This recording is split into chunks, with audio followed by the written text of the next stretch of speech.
used to waste hours scrolling, avoiding tasks, and feeling guilty about not getting anything done.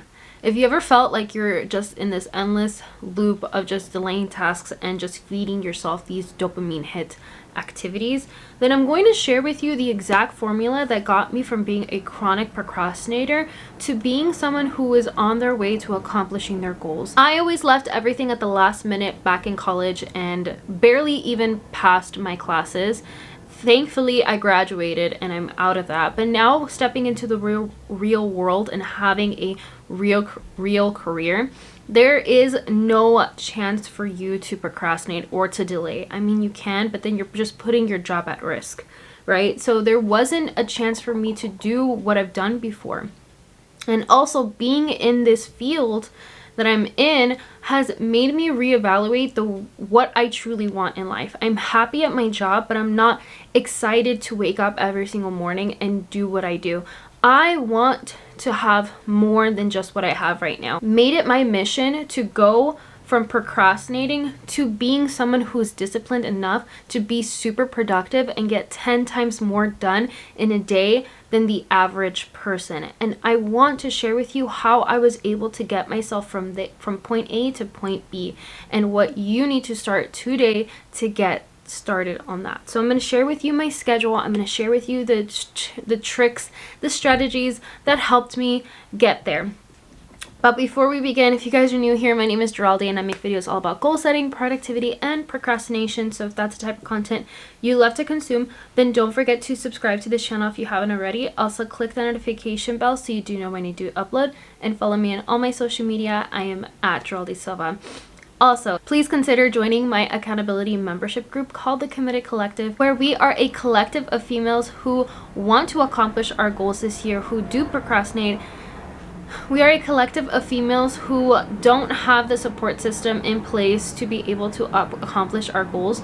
So if you're out there all by yourself with no one to cheer you on, with no one to help you through your struggles, then let this group be that for you. We are launching very, very soon. I do have a wait list going, so if you want in first dibs, then click the link down below so you can join the waiting list. I do also send you guys weekly newsletters, so just giving you free strategies over on my website. You'll get signed up for the free newsletters, free strategies. You get to know more about how to stop procrastinating, how to build great discipline, and learn how to be more committed towards your goals. So what you will be getting in this membership group is that you will be receiving a one-on-one accountability partner. So you'll pair up with somebody who you'll get to check in with every single day. You'll also get a chance to join a weekly membership group meeting where you get to talk all things about your goals. So each and every single member will get a chance to talk about what's going on in their week and what we can do to help you. Or if you have great news, then we are there to congratulate you. Like, this is a group meant for you, not for me. So this is all centered around you and what I can do to help you. And then you'll also receive access to my 6-week course on how to stop procrastinating and accomplish your goals this year. So if you want to change your life around and you want to stop procrastinating and you want to be more productive and you want to accomplish your goals, then click the link down below so you can sign up for this membership group and be the first ones in once the doors open, because there will be limited seating. So I'm so excited for this to launch. It's going to be launching very, very soon. So yeah, join in on the membership group. So everything you need to know will be in the link in the description below and tagged also in the comments. Number 1, why you can't get out of bed. It's resistance between your brain and your body. So have you ever been laying down in bed and let's say you're just scrolling on social media, but you have a big project that you need to get done and you just get this overwhelming anxiety? And this is your body being aligned, right? Your brain is saying, hey, we have stuff we need to get done, but the body is not moving. You're stuck. So this is the resistance that we begin to play. So either your brain wins and you do actually get up and you go get that task done, or your body wins. You're like, no, we're just going to continue laying here. We're going to deal with this overwhelming anxiety and we're just going to leave it for future me to deal with. So the reason why you can't get out of bed is because you're fighting a fight that you're not willing to win for, right?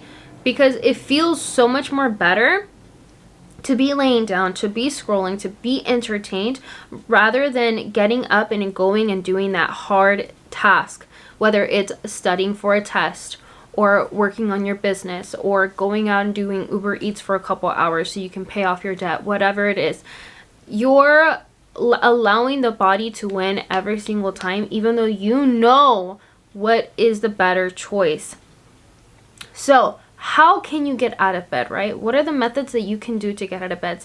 There's 3 different methods that you can try today to get yourself up, right? So the number 1 is the countdown. So I count from 5 down to 1, and at 1 I'm up. So you just count in your head, because you don't want to give yourself too much time in between of being motivated to get up versus actually getting up, right? So if you say I'm gonna get up in a minute, the minute turns into an hour, turns into I never did anything, right?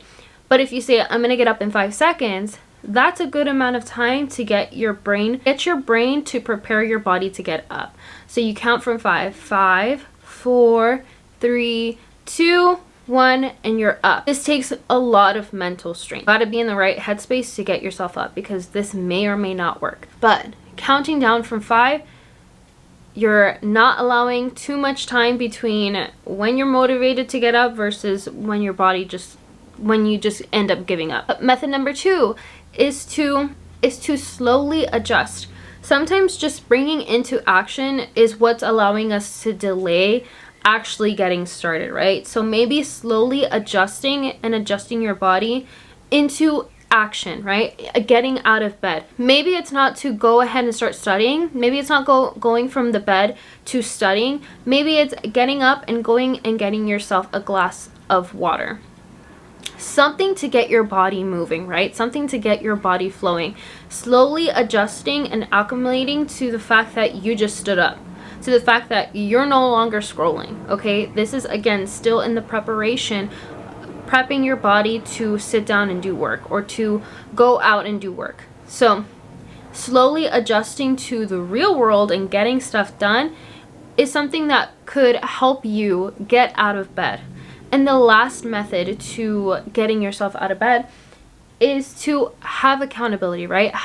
Text someone and say, hey, call me in 5 minutes because I'm here scrolling and I need somebody to keep me accountable to get me up. If I'm not up, if I don't text you, hey, I'm up, then call me in 5 minutes, okay? Having this accountability with somebody else and someone that you can count on to call you within 5 minutes and say, hey, did you get up?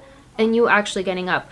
Or maybe just knowing that there's going to be someone on the other line calling you and making sure that you are up will probably get you up before you even actually do it. There are a couple things that honestly have helped me go from, again, laying down in bed to springing into action. I've gotten a lot more better from going from doing one thing to another.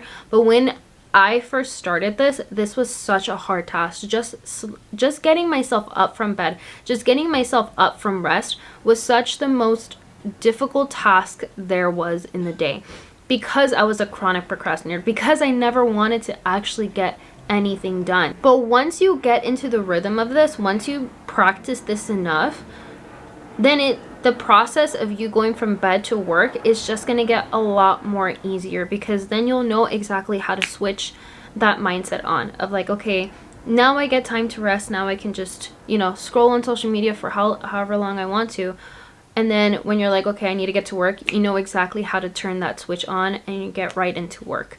But it took over a year of practice, right? But again, I felt amazing once I started doing this, like a month in. Once I was like in the zone, going and going and going, I felt a million times better. So when I tell you this works, this freaking works, okay? Number 2, how to build structure in your day. The structure is important, and structure is just putting things in a pattern.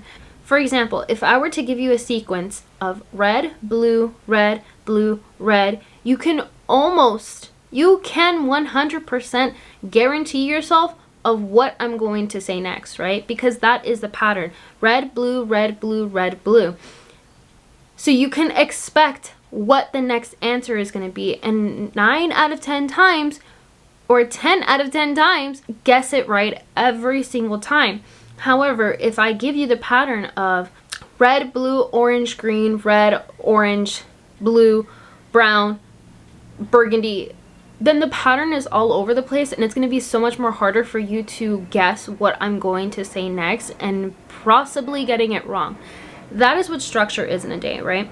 That is what a habit is having that expectation, having that pattern in, and understanding what is next in order.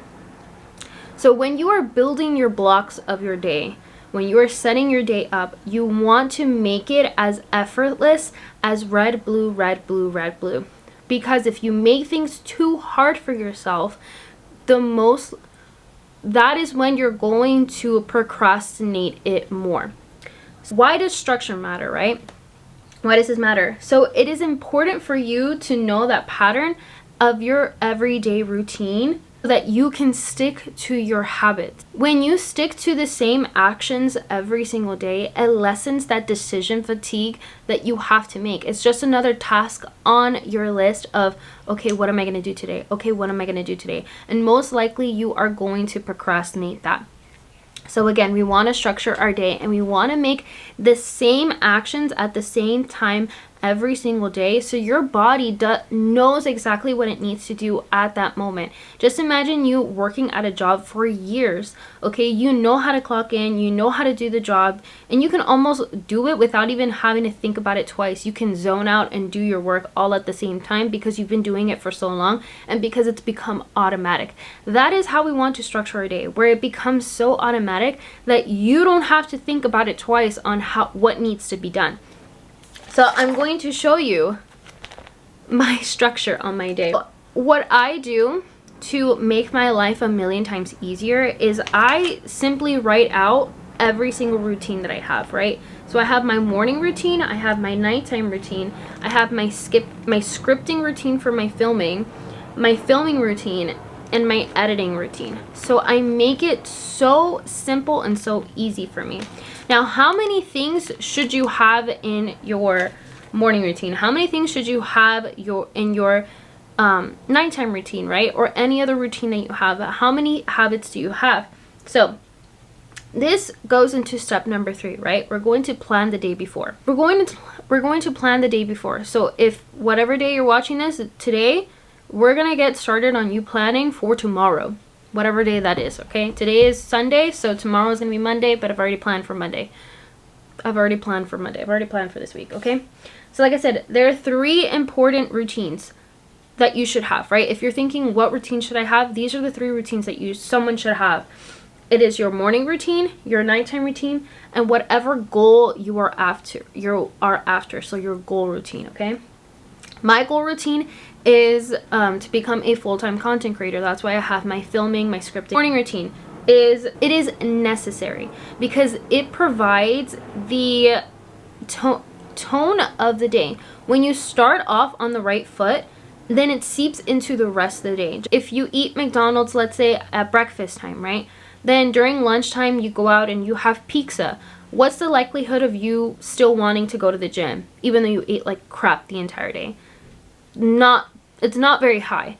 But if you started your morning eating oatmeal, and then for lunch you had like a chicken salad, then most likely you are gonna want to go to the gym to keep that motivation going, to keep that wheel spinning. So we want to set the tone for the day because we want to do good the entire day. It truly does create the tone of our day.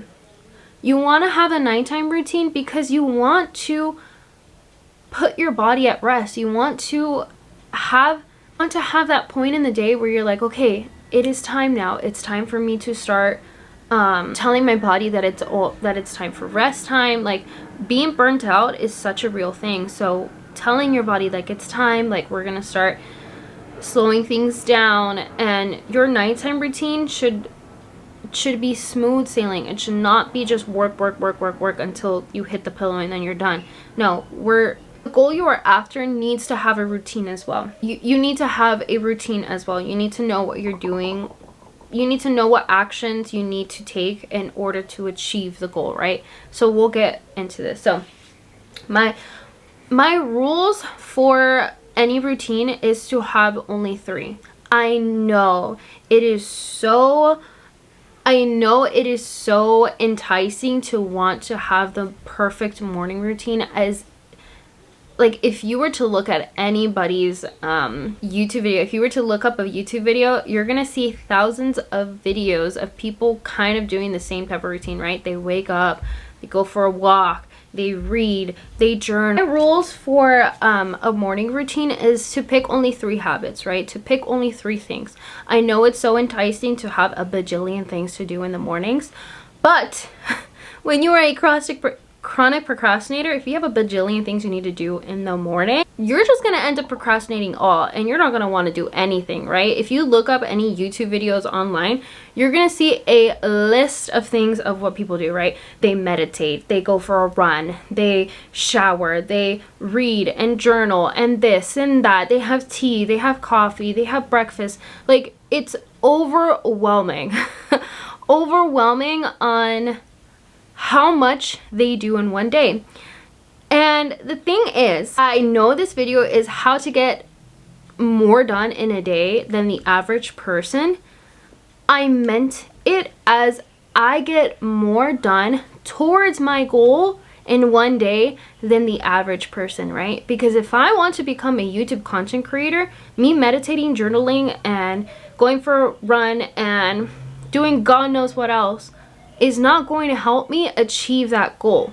We want to achieve our goal. So being productive means having a goal in mind of what you want your day to be and what you want to actually tackle, versus tackling a bajillion tasks that have no rhyme or reason. Okay? That does not mean that that does not mean that you going and reading is not important, or meditating is not valuable. Like, it doesn't mean any of those things. If you want to implement that in your morning routine, great. But for my morning routine, I am focusing it, majority of all of my routines, I am focusing it on the goals that I want to accomplish. So my morning routine and my nighttime routine reflect that. So my morning routine is to just wake up, do my hair, do my makeup, have breakfast, and then drive to work, right? Why is it that simple? Because I want to make sure that I am ready for the day. For if I have the chance to film, I can just whip up my camera and I can just film, because I already have my hair and my makeup done. Okay, I'm on camera. I want to be presentable. If I look like a freaking mess, then I'm not going to want to film. So if I'm ready to film and I have the time to film, most likely I will film. And that is just how I set up my mornings, right? Simple, easy, and not too much hassle. My nighttime routine. So my nighttime routine is me adjusting to the fact that I'm about to rest. This is when I get the chance to actually do the things that I wanted to do in the mornings, but I do it more at night. So my nighttime routine includes showering, journaling, reading, and then finally just being able to just scroll on social media. Okay, I choose my nighttime routine as my kind of self-care. And that is when I do those certain tasks. Versus, like, if I were to do them in the morning, I have way too much stuff I need to do in the morning that I'm not going to get to that. I'm going to get to that at nighttime. My goal routine, right? Again, it's my filming. I need to know what I'm doing when I'm filming, so that when I go and it is time to film, I know exactly what tasks need to be done in what order, so that I can get everything done in one day. So my filming routine includes scripting, right? So throughout the week, I am researching topics, I am creating my title ideas, my thumbnail ideas, and I'm writing my 3 main points, the 3 main points that I say in almost every single of my videos. Today, I had 3 points and I said them all. My filming is the same every single time. Need to make sure my battery is charged, and then I take my thumbnail photo. And then obviously, film the actual main part of the video. And then my editing, I keep it simple as well, because if I make it too complicated, then I'm not going to get the stuff done. So editing is adding an intro and outro, and then adding the overlay text that you see from, like, oh, this is step 1, this is step 2, and this is step 3. And that is just how I've kept it simple for an entire year and gotten more done in a day than the average person, because the average person is just adding more tasks on their to-do list and not really accomplishing anything. So if you want to accomplish your goals and you want to go from someone who's a chronic procrastinator to someone who's acing their tests, from someone who's finally paid off their debt, someone who's finally built that business, then you need to start doing the right tasks, being productive on the right tasks, not just adding things on a list just because you see someone else do it and it just looks pretty. No, we need to do the hard things, even if it's just one singular thing. Like studying. Studying is just one simple task. But it's so hard to do because it requires so much brain power, right? Having to sit there for hours and study from a book, from a textbook or a PowerPoint or whatever you're studying from. You know, meditating and journaling just sounds so much more aesthetically pleasing and just makes for great content, but in the end it's not going to get you any closer to actually accomplishing your goal, which is being a straight A student. So to get the secret to doing 10 times more being productive is being productive on the right tasks versus just going willy-nilly on what you expect, what you think you should be doing by doing what everyone else is doing. So if you guys enjoyed this video, don't forget to subscribe to my channel if you haven't already. Also click the notification bell so you do know when I do upload, and follow me on all my social media. I'm at Joel Thank you guys so much for watching, and don't forget to subscribe to this channel. I'll catch you guys in the next one. Bye.